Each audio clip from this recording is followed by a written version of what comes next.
Welcome to the latest in our series of 10-minute grammar lessons looking at common mistakes made by upper intermediate to advanced level students.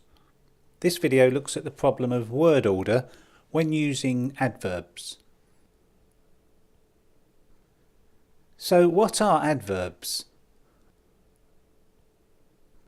Well, they're words that modify verbs, adjectives or even other adverbs, sometimes even whole clauses. You'll know them when you see them, and you probably use them, or you do use them all the time.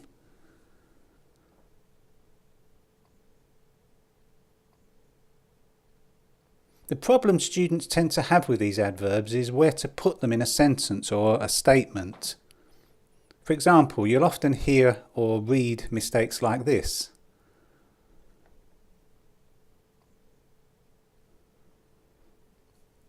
Hopefully you spotted the mistakes here. This is where these adverbs should be.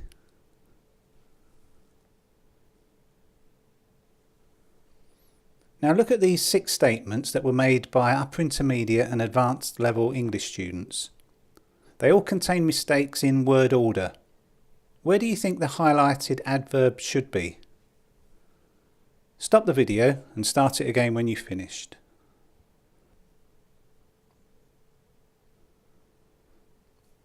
Okay, before we look at correcting these statements, let's look at some general guidelines for the position of adverbs. Unfortunately, there are no strict rules as to where adverbs must appear. In many cases, they can appear in more than one position in a sentence, before or after the subject, or at the beginning and the end of a clause. But in general, adverbs tend to appear in one of 3 positions: before the subject, between the subject and the main verb, and after the subject and the verb, usually at the end of the clause. As you probably know, adverbs are used for a variety of reasons. For example, to talk about how frequently something happens, to describe the manner in which something happens, or to act as a focusing mechanism. We will look at a few uses here in relation to word order. Now, comment adverbs are adverbs like luckily, clearly or obviously, and these come before the subject if we want to highlight or focus attention on the clause that follows. And when we're speaking, we usually pause after the adverb, and in the written form we use a comma. But these adverbs can also appear between the subject and the main verb, but after an auxiliary verb like have or would if one exists.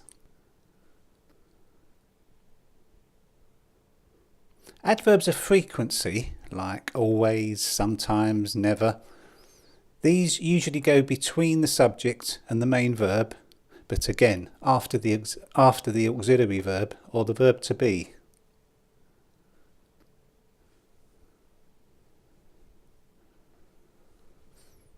Then there are focus adverbs like only or even or just, and these usually go between the subject and the main verb, and again after the auxiliary verb if there is one.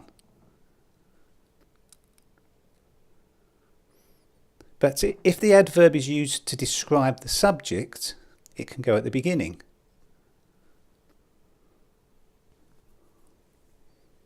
Now, other adverbs that indicate definite times, such as next week or every year, and adverbs of manner, such as well, quickly and carefully, often appear at the end of the clause.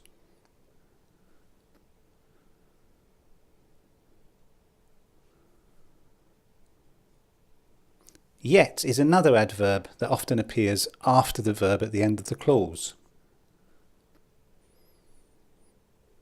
Okay, so let's look again at these 6 statements and see where the mistakes were. Now, as we've just seen, yet usually appears at the end of the clause. So this should be, I haven't taken my exam yet. Now this is a focus adverb. Here it's highlighting or focusing the length of time. and goes between the subject and the main verb, but after the auxiliary verb. So it should be, I've only been studying English for 3 years. Now this is an example of a definite time adverb, so would appear before the subject or at the end of the clause. So we can have either during the summer, I went to a holiday resort in Italy, or I went to a holiday resort in Italy during the summer. Adverbs of frequency go between the subject and the main verb, but after that auxiliary verb. So this should be, my parents have always been very encouraging and supportive.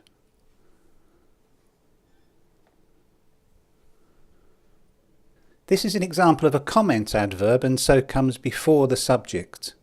So it should be, I'm not sure which university to go to, but hopefully I'll get a place at a good one. It can also go between the subject and the main verb. So I will hopefully get a place at a good one. And finally, this is another example of an adverb of frequency, and the adverb goes after the verb to be. Our English teacher is usually able to explain how to use certain words. Okay, before we finish, let's try a short test. Try putting the adverb in bold in the correct place in the following statements. Here's the first one.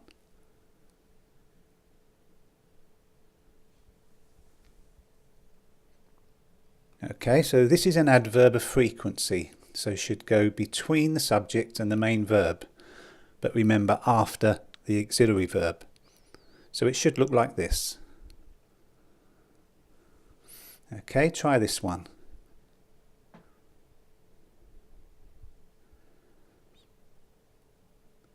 Yes, as you now know, yet generally appears at the end of the clause, like this.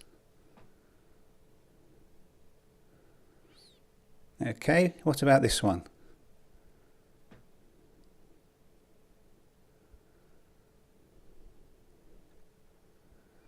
Okay, this is a focus adverb, focusing on the grandmother, so it appears here.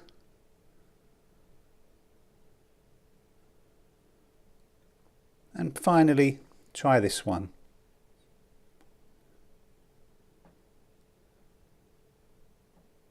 Okay, so this adverb goes after the subject and the verb to be, like this.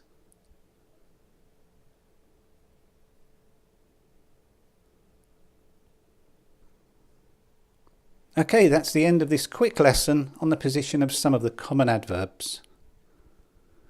If you're preparing for Cambridge FCE, CAE or CPE, don't forget to visit flo-joe, our website for Cambridge exams.